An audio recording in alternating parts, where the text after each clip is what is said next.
Welcome to Momatize Your Passion, a podcast for moms looking to turn their passions into online brands that serve others. I'm Tara Lon, a content strategist with over 10 years of experience creating viral content seen by millions. I'm here to help you grow your brand and reach the people God has called you to serve. Hello and welcome to the show. So today I have a special guest, Lisa Ascolese, who's an inventor, entrepreneur, and an author of the widely known The Inventress. She's also the founder of Inventing A to Z, which is a company that helps bring products to life, and Inventor Spotlight TV, a platform designed to help inventors showcase and sell their creations. She's also the host of the Inventress Podcast and the author of the Inventress's Guide to Inventing the Right Way. There's a lot of inventions in there. Today, we're diving into how she helps women turn their inventions into thriving online businesses. Hi, Lisa. Welcome to the show. So wonderful to be here. Thank you for having me. Well, I'm excited to have you and talk to an inventor, and I cannot wait to dive into your background. So why don't you just tell us a little bit about yourself and how you became the Inventress? I think the Inventress was in my DNA. I think when my parents were supposed to name me the Inventress, they just got a little confused. But anyway, so I've been inventing products for many, many years, not even knowing I was an inventor as a child. You don't go around calling yourself a child inventor. You just don't know it. So I have to make the introduction to myself. I was born in London, raised in Brooklyn by West Indian parents. So just to give you an overall feel for who you're speaking with. So as a child, growing up in Brooklyn, there was always so much to do. I loved to play handball with my family and friends and blah, blah, blah. And so this is the first stint into when I go back and think about when I became an inventor. I played handball, didn't like when my shoelaces came untied. So I created something so my shoelaces wouldn't come untied. But I did that with everything.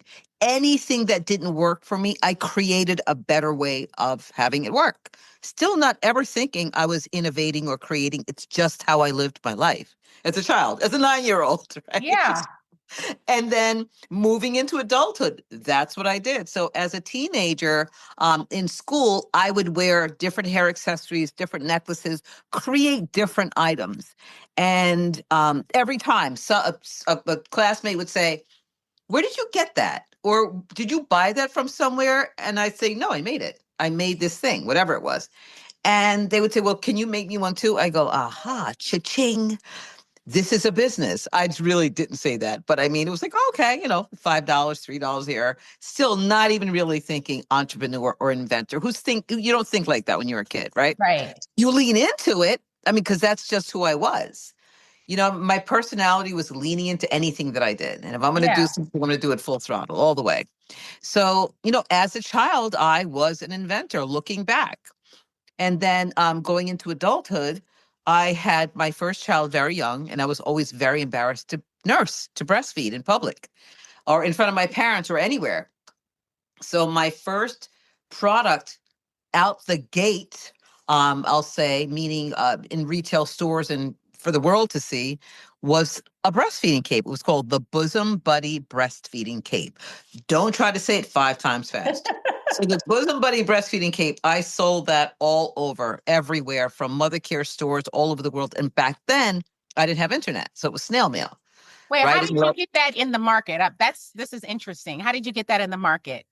Sure. Okay. So going backwards, I knew that I wanted to design something. I didn't sew. I wasn't great at sewing.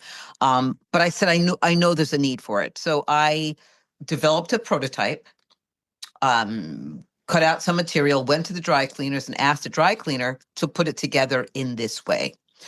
I didn't know anything about packaging or anything like that. So I took this thing, made it super neat, put it in a Ziploc bag, slapped a label on it, and went to retail stores, door to door to door, Sears and Roebuck, like places back then. I think it was Drug Fair at the time. Don't remember the names of the stores. But I went in door to door and I said, "Can I speak to the manager?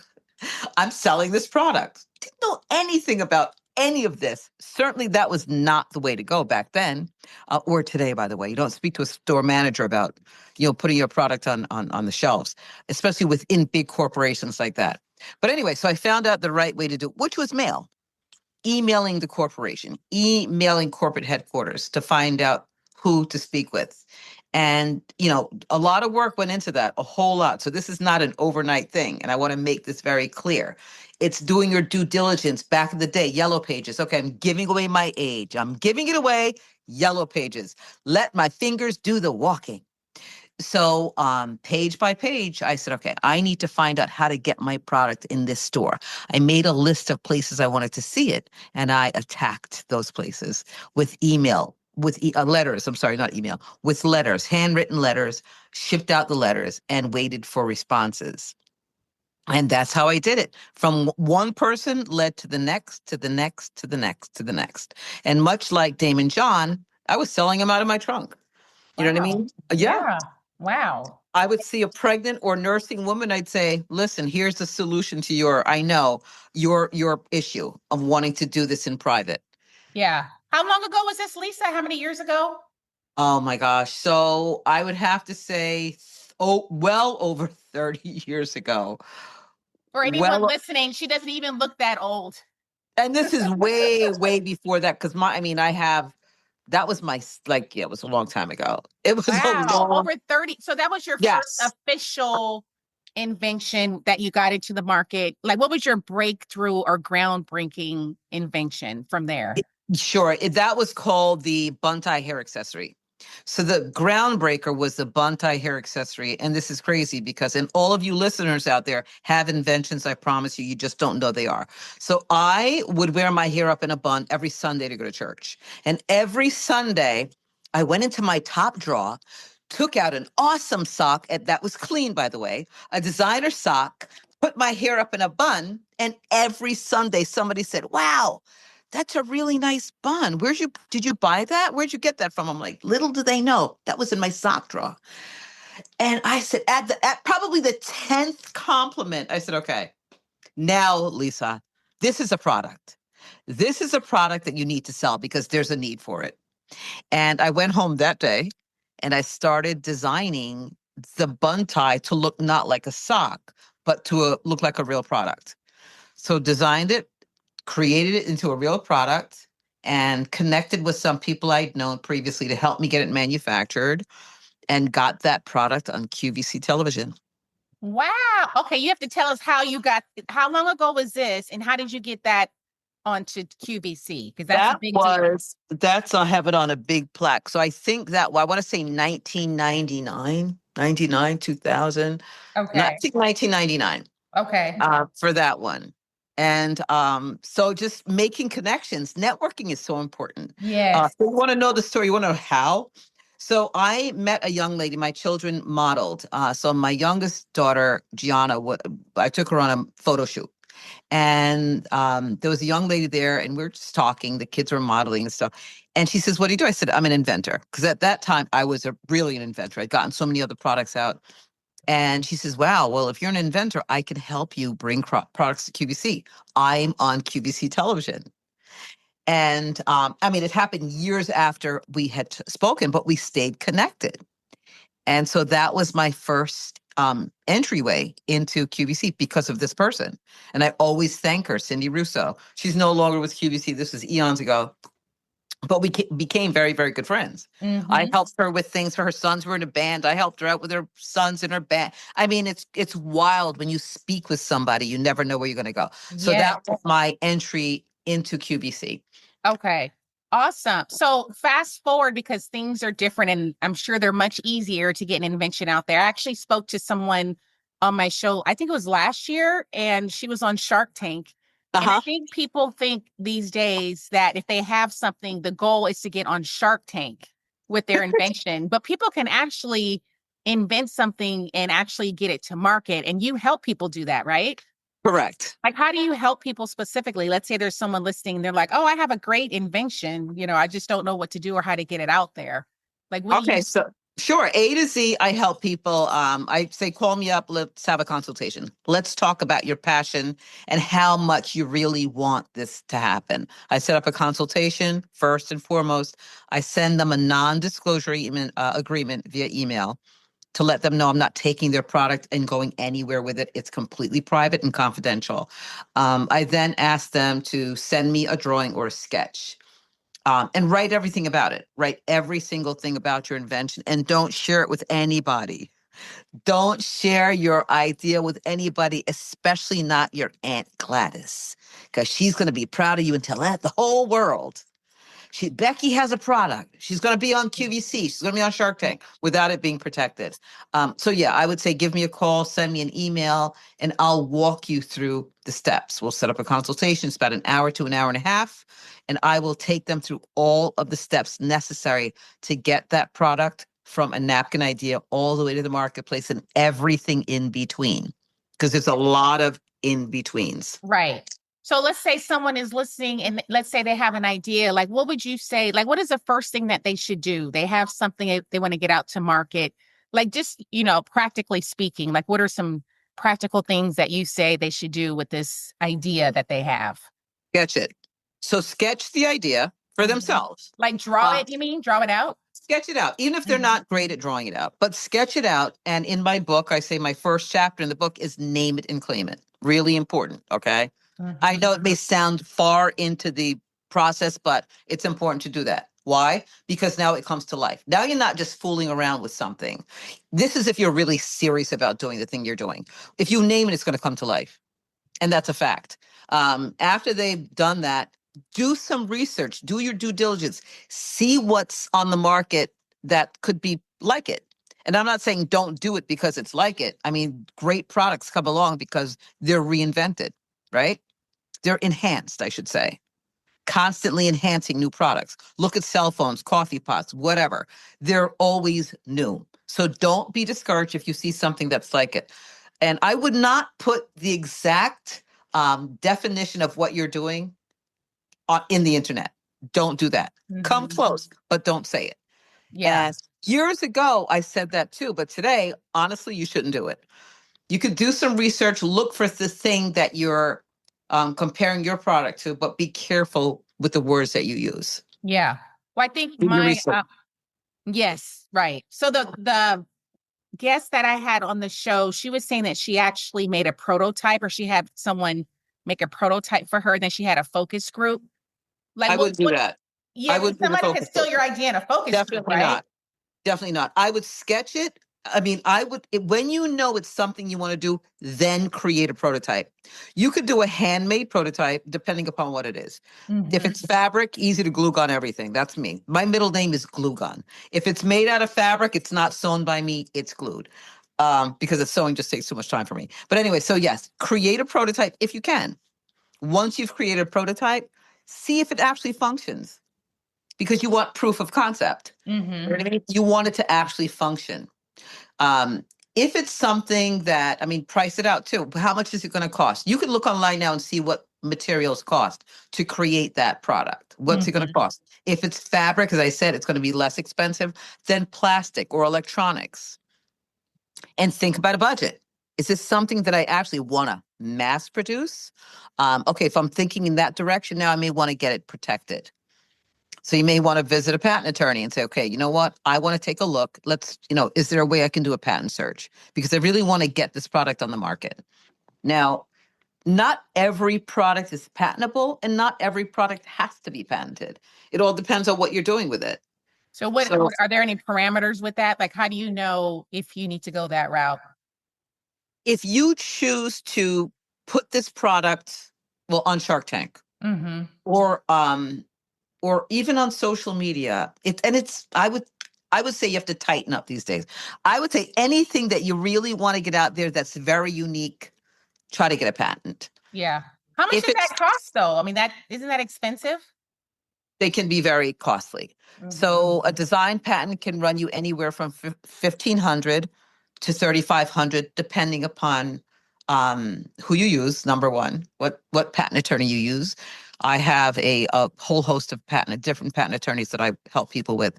You can go directly to USPTO, United States Patent Office, and find out if there's somebody there who could help you pro bono. You can check into universities where students may be trying to get into the patent field and could possibly help you.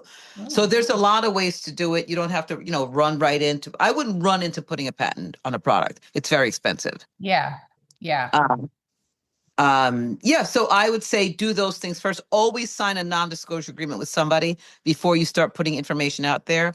Not necessarily a patent attorney, but Yeah. any you're working with. If somebody's creating a prototype for you, have a non-disclosure agreement in place. Yeah.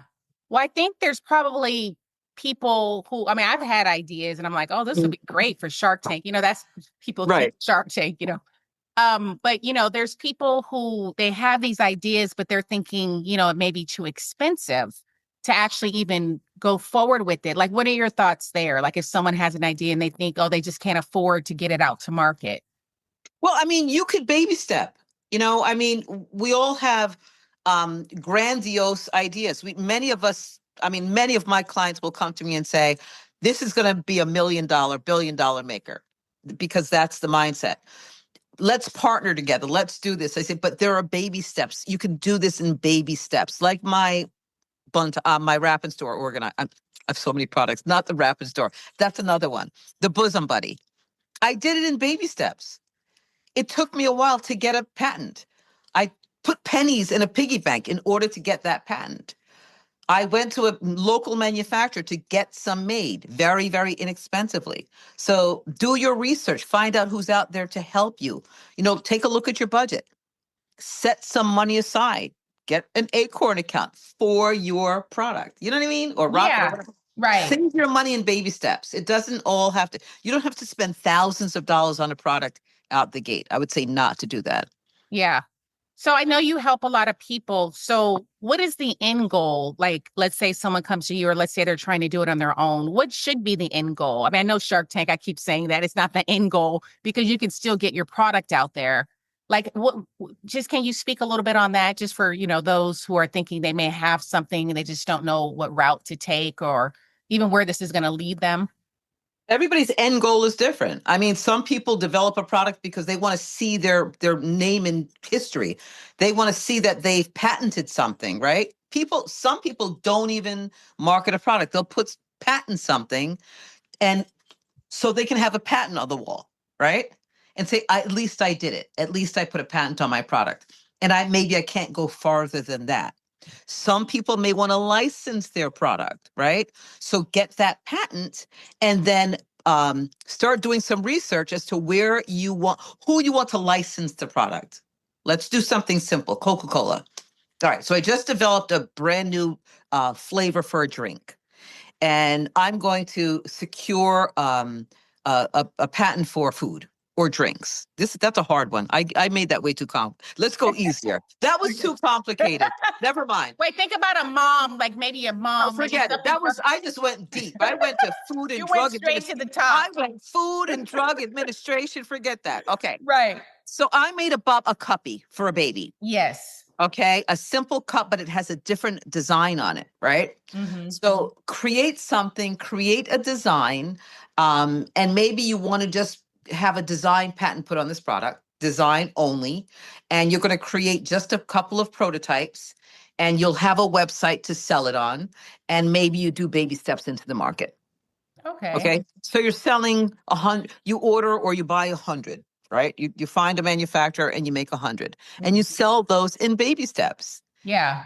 And that's where your test market comes in, but you want to protect the product at that point. Yes, that's good. You know what I mean? And baby steps. Yeah. I have people who have created bibs in baby steps. Yeah. Small quantities. There's no reason to mass produce or over produce anything. But that's the mindset of a lot of people. And then you go not having enough money to do your marketing. Right. So let's say they started with the baby steps. Maybe they're selling it online. Maybe they're selling it even on Amazon.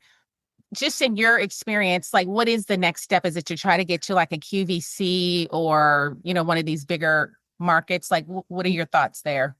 For many people, I mean, QVC is not necessarily the way to go if they can't. Mm-hmm. They're not accepting every product. QVC does not blow out baby products. It's not that demographic. Okay. Mm-hmm. There may be a special time that they do that, but I would say to every listener out there, set up and align with places you would like to see your product. Where do you want to see it? Do you want to see it in Target, Walmart, all of these places? Make a list of places you would like to see your product and walk towards that goal. Yeah. Everybody's goal is different. Yeah. Everybody's end goal is not the same. Do I want to wind up on, I don't know, Oprah's favorite thing? Well, walk towards it.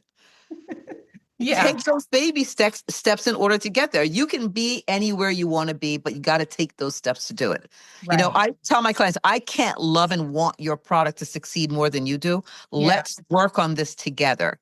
Let's make that list and take the steps necessary to get there. What does Yes. it take to get there? Yeah.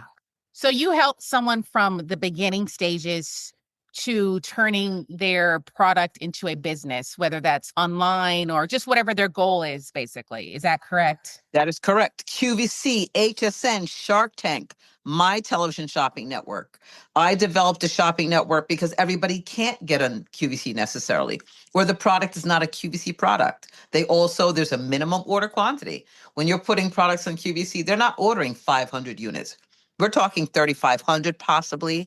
And who can start that way? Yeah. I mean, when you're a new entrepreneur, typically you're not going to, it's thousands of dollars. Yeah. So I started Inventor Spotlight TV so that I can showcase and highlight and put a program together for inventors to start here.